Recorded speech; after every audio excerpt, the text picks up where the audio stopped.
নতুন বছরে দক্ষিণবঙ্গ রাষ্ট্রীয় পরিবহন সংস্থার একগুচ্ছ নতুন পরিকল্পনা। তারই অংশ হিসেবে বাঁকুড়া শিলিগুড়ি শীততাপ নিয়ন্ত্রিত বাস পরিষেবার সূচনা হলো শনিবার। এদিন বিকেলে দক্ষিণবঙ্গ রাষ্ট্রীয় পরিবহন সংস্থার বাঁকুড়া ডিপো থেকে নতুন বাস পরিষেবার আনুষ্ঠানিক সূচনা করেন স্থানীয় সাংসদ অরূপ চক্রবর্তী। উপস্থিত ছিলেন দক্ষিণবঙ্গ রাষ্ট্রীয় পরিবহন সংস্থার চেয়ারম্যান সুভাষ মণ্ডল, দক্ষিণবঙ্গ রাষ্ট্রীয় পরিবহন সংস্থার মহানির্দেশক অনুপ কুমার ঘোষ সহ বিশিষ্ট ব্যক্তিরা। এটা বড় যোগাযোগের ব্যবস্থা হলো যে বাঁকুড়ার সঙ্গে সরাসরি শিলিগুড়ি যারা যেতে চাইবে তারা এখান থেকে সরাসরি বাস পাবে। বাঁকুড়ার পরিষেবা খুব ভালো সে এসবিসিসি, এদের কর্মচারীরাও কাজ করে, এসবিসিসি কে মানুষ ভরসা করে, সময় মতো পৌঁছায়। ভোরের থেকে দৌড়াদৌড়ি লেগে যায়, কলকাতা যাব, বিধান ধরবো, যেতে হবে, কলকাতা যেতে হবে, মুকুটমণিপুর যেতে হবে। সার্ভিসটা ভালো। আজকে খুব ভালো লাগলো, নতুন একটা সূচনা হলো আবার, যে বাঁকুড়া থেকে শিলিগুড়ি সরাসরি এসি বাস দিল, যেটা মানুষের পক্ষে খুব ভালো হবে।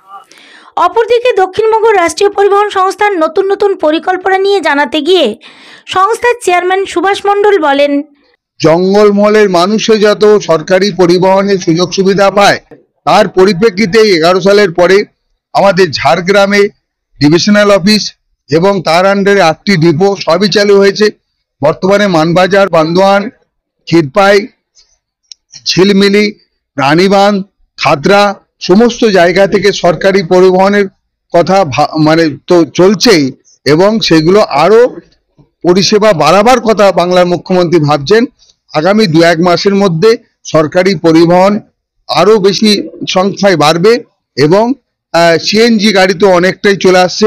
আগামী 1-2 মাসের মধ্যে আরো 100-200 সিএনজি গাড়ি চালু হবে এবং তার সাথে সাথে ডিজেল বাসেরও পরিষেবা বাড়বে। গ্রামের সঙ্গে শহরের যোগাযোগ, এটাই মূল ভাবনা। ঠিক আছে, গাড়ি চালানোর আমাদের এখন যেমন 700 মতো গাড়ি চলছে, আগামী মার্চ মাসের মধ্যে আরো 300 গাড়ি বেড়ে যাবে। অতএব এই গাড়ি বিভিন্ন প্রান্তের যাদের ডিমান্ড, পাবলিকের ডিমান্ড জনপ্রতিনিধির মাধ্যমে আসে। বাংলার মুখ্যমন্ত্রী বলেছেন জনগণকে যেন পরিষেবা দেওয়া হয়। আমাদের কর্পোরেশনে, শুধুমাত্র আমাদের কর্পোরেশনে, সাউথ বেঙ্গলের, দক্ষিণবঙ্গের আমাদের ইতিমধ্যেই ধরে নিন প্রথম ফেজে 60টা সিএনজি চালু হয়েছে, পরবর্তীকালে আরো 44টা চালু হয়েছে।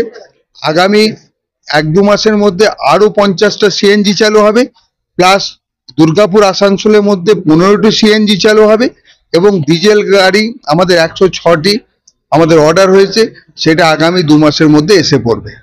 অতএব সর্বমোট প্রায় 200-র অধিক সিএনজি চালিত বাস এবং ডিজেল বাস 100-র অধিক নতুনভাবে পরিষেবা কাজে লাগবে। এবং বাঙালিদের জন্য কি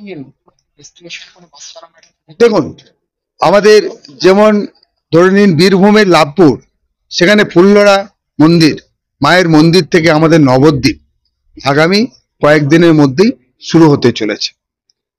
কলকাতা থেকে তারাপীঠ তো আছেই, কলকাতা থেকে দীঘা, আমাদের বিভিন্ন প্রান্ত থেকে দীঘা তো আছেই, তার সাথে সাথে আমাদের দুর্গাপুর থেকে পুরী যাওয়ার সুযোগ আছে। ইন্টারস্টেট বাস চালু হয়েছে এবং বর্ধমান থেকে দেওঘর, যেটা সিউড়ি চলছে, সে আগামী কয়েক মাসের মধ্যে দেওঘর পর্যন্ত যাওয়ার পরিকল্পনা আছে। এবং আসানসোলকে কেন্দ্র করে আসানসোল কল্যাণেশ্বরী চালাবার পরিকল্পনা রয়েছে খুব তাড়াতাড়ি। আসানসোলে যে কালীপাহাড়ি আমাদের টার্মিনাস রয়েছে, সেখান থেকে মিডি বাস এবং কিছু পরিবেশ বান্ধব গাড়ি সেখান থেকে বিভিন্ন প্রান্তে, রানীগঞ্জ বলুন, ওই দিক থেকে বানপুর বলুন, বানপুর যেটা ছিন্নমস্তা মন্দির পর্যন্ত, ওইদিকে কল্যাণেশ্বরী, বিভিন্ন প্রান্তে গাড়ি খুব তাড়াতাড়ি চালু হয়ে যাবে। বাঁকুড়া থেকে মনোজ কর্মকারী রিপোর্ট, দ্য ই-পেপার ডিজিটাল।